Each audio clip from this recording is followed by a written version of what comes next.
মুখ্যমন্ত্রীর সঙ্গে 1 ঘন্টারও বেশি বৈঠক হয় কাকলী ঘোষ দস্তিদারের। নবান্নের বৈঠক, নতুন করে সমীকরণ, এলাকার বিভিন্ন উন্নয়ন কর্মসূচি নিয়ে আলোচনা, এরকমই সূত্রের খবর। 20 জন বিদ্রোহী সাংসদ নাম লিখিয়েছেন এনসিপিআই এর, তাদেরই প্রতিনিধি হয়ে আচমকা নবান্নে পৌঁছে যান কাকলী ঘোষ দস্তিদার। আমাদের প্রতিনিধি কৃষ্ণেন্দু অধিকারী রয়েছেন আমাদের সঙ্গে টেলিফোন লাইনে। কৃষ্ণেন্দু, তাহলে কি নতুন কোনো সমীকরণ? দেখো, সেই সমীকরণের জল্পনায় উস্কে দিয়েছে আজকের এই বৈঠক। আজকে সন্ধ্যে 7টা নাগাদ আচমকাই কাকলী ঘোষ দস্তিদার তিনি নবান্নে গিয়ে পৌঁছন।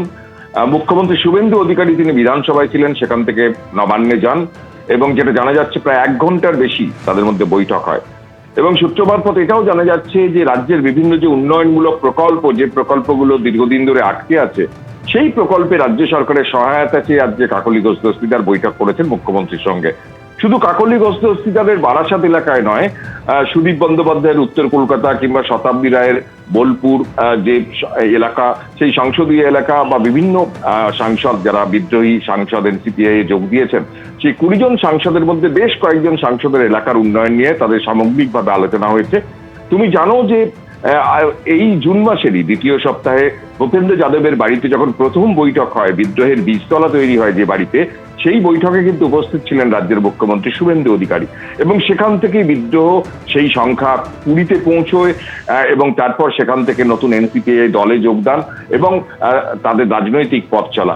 এবং শুভেন্দু অধিকারীর সঙ্গেই আজকের এই বৈঠক রাজনৈতিক দিক থেকেও তাৎপর্যপূর্ণ। এই কারণে অনেকে মনে করছেন যে আরো একজন সাংসদ, সূত্র মারফত জানা যাচ্ছে আরো একজন সাংসদ তারা এই বিদ্রোহী সাংসদদের তালিকায় যোগ হতে পারে।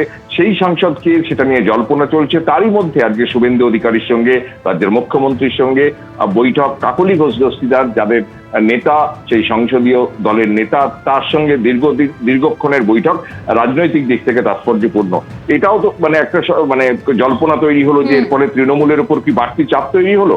এখন সেটা সময় জবাব দেবে, যদিও কাকলী ঘোষ দস্তিদারের মন্তব্য পাওয়া যায়নি, কিন্তু সূত্র মারফত তারা বলছেন যে ঘনিষ্ঠ মহলে যে তারা মূলত সাংগঠনের উন্নয়নমূলক কাজের জন্যই তারা মুখ্যমন্ত্রীর সঙ্গে বৈঠক করেছে।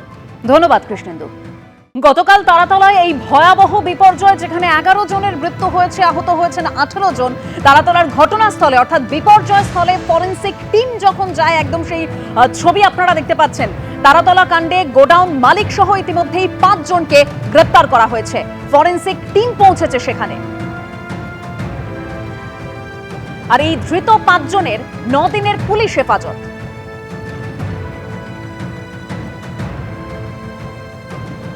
ইতিমধ্যে বিপর্যয় স্থলে ফরেনসিক দল পৌঁছেছে এবং ঘটনাস্থল থেকে সরাসরি আমাদের প্রতিনিধি অরত্রিক ভট্টাচার্য রয়েছেন এই মুহূর্তে। অরত্রিক, ফরেনসিক টিম ইতিমধ্যে এখান থেকে নমুনা সংগ্রহের কাজ করে বেরিয়ে গিয়েছে। আমরা এই মুহূর্তে যে ছবিটা দেখতে পাচ্ছি, তারাতলার যে অংশে এই ঘটনা ঘটেছে, সেখানে তার বাইরে এখনো প্রচুর সংখ্যায় পুলিশ মোতায়েন রয়েছেন। বৃষ্টি চলছে আজকে সকাল থেকেই এবং সেই বৃষ্টি মাথায় নিয়ে উদ্ধার কাজ চলছে। এবং যেটা বলে রাখা দরকার যে ফরেনসিক টিম সচরাচর উদ্ধার কার্য আরও কিছুটা এগিয়ে গেলে বা শেষ হওয়ার পর আসে, কিন্তু ইতিমধ্যেই যেটা বোঝা যাচ্ছে যে দমকল প্রতিমন্ত্রী এসেছিলেন, তার কথাতেও সেই আভাস মিলেছে যে এই উদ্ধার কার্য অনেকটাই লম্বা হতে পারে। এবং তার ফলে যেহেতু তার উপর বৃষ্টি চলছে, তাই নমুনা সংগ্রহ করা অত্যন্ত জরুরি। তাই সেই দিক থেকে কিন্তু ফরেনসিক টিম এই উদ্ধার কার্য চলার পাশাপাশি তারা এসে নমুনা সংগ্রহ করেছেন, যাতে কি ঘটনা ঘটেছিল সেই তদন্তে আরও স্পষ্টভাবে পৌঁছানো সম্ভব হয়।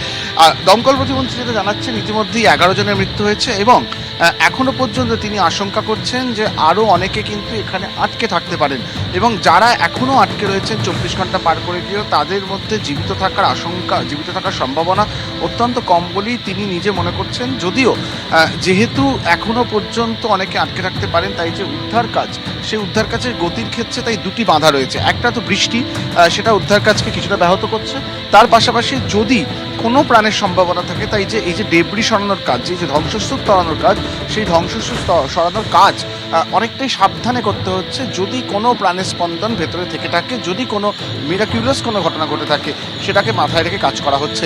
ইতিমধ্যে দমকল প্রতিমন্ত্রী যেটা জানাচ্ছেন যে অন্তত 3 জনকে নির্দিষ্ট করা যাচ্ছে, তারা সম্ভবত আর বেঁচে নেই, কিন্তু 3 জন রয়েছেন বলে এখনো পর্যন্ত আশঙ্কা করছেন উদ্ধারকারীরাই, তাকে জানিয়েছেন।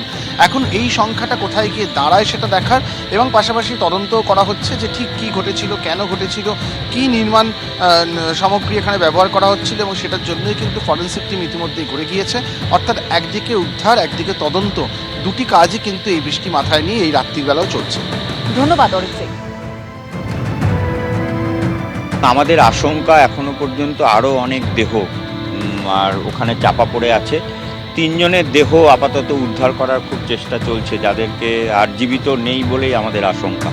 এরকম একটা পরিস্থিতি তৈরি হয়ে আছে, কারণ স্ট্রাকচারটা যেভাবে তৈরি হচ্ছিল তাতে লোহার বিমের ব্যবহার, যেটা মানে খুব বিপজ্জনক, মানে যার ফলে আরও এই মৃতের সংখ্যা বা আহতর সংখ্যা এতটা বাড়াবাড়ি রকমের জায়গায় পৌঁছে।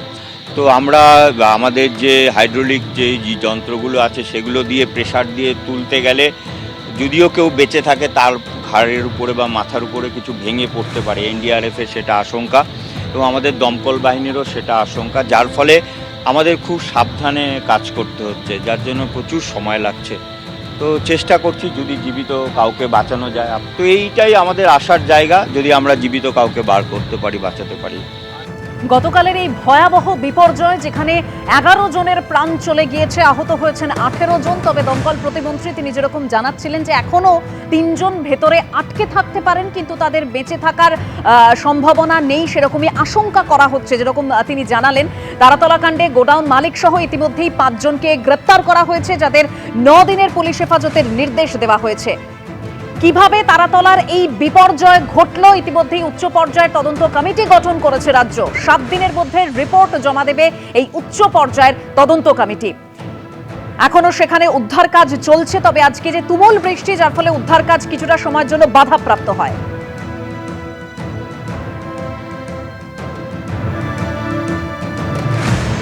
তারাতলায় বিপর্যয়, ভেঙে পড়া গোডাউনের নিচে আটকে বাড়িতে ফোন করেন মুঙ্গেরের একাধিক শ্রমিক। তাদের মধ্যে কারো মৃত্যু হয়েছে, কেউ নিখোঁজ, কারো চিকিৎসা চলছে হাসপাতালে। উদ্বিগ্ন ও শোকগ্রস্ত পরিজনরা। যখন দুর্ঘটনা ঘটেছিল তখন দুর্ঘটনায় চাপা পড়ে যান। आप लोगों को कितने बजे मन्नू से फोन आया? 2 बजे भोर में। मतलब आज कैसे, मतलब वो क्या बोला फोन करके बोला हम ठीक हैं, जल्दी निकालिए बाहर। अच्छा, उसके बाद आप लोग क्या? उसके बाद मेरा आदमी यहाँ पे 2 आदमी था, उसको भेजे हैं मोबाइल से बात करते हुए। अंदर से लोहा बजा रहा है, तो उसको पता चला कि यहाँ पर मेरा आदमी है, इसीलिए से वहाँ कटिंग करके निकाला। कितने बजे उसको उठाया? 6 बजे आज सुबह। तो उसका हालत का क्या है अभी? बहुत कम है। फोन किसको किया था? आपको ही? हम सब लोग गाड़ी में बैठ के आ रहे थे, फोन किया कि भाई हम ठीक हैं।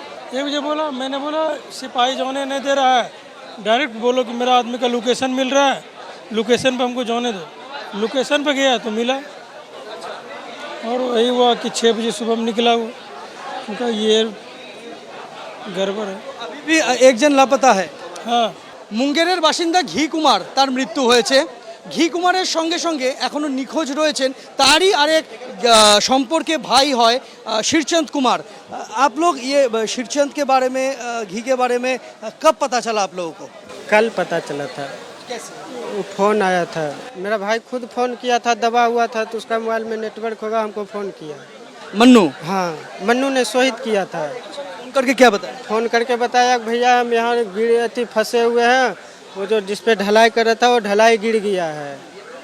तो फिर हम यहाँ पे लोकल आदमी और काम कर रहे थे हम लोग का, फिर भेजे वहाँ साइड पे, तो वही लोग जाके वो लोग को निकाला, बचाया, फिर इधर में लाया। अभी भी एक जन तो लापता? अभी भी एक जन लापता है। और घी को रेस्क्यू कब किया? घी कुमार को रेस्क्यू किया था सुबह में 5 बजे। हाँ, और निधन हो चुका था उसका। और मन्नू कहाँ है अभी? मन्नू अभी ऑपरेशन में है। এনারা সকলেই পরিযায়ী শ্রমিক বলা যেতে পারে।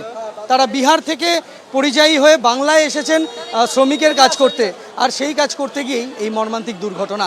দিব্যেন্দু সিংহর সঙ্গে সন্দীপ সরকার, এবিপি আনন্দ, কলকাতা। এবিপি আনন্দ, এগিয়ে থাকে, এগিয়ে রাখে।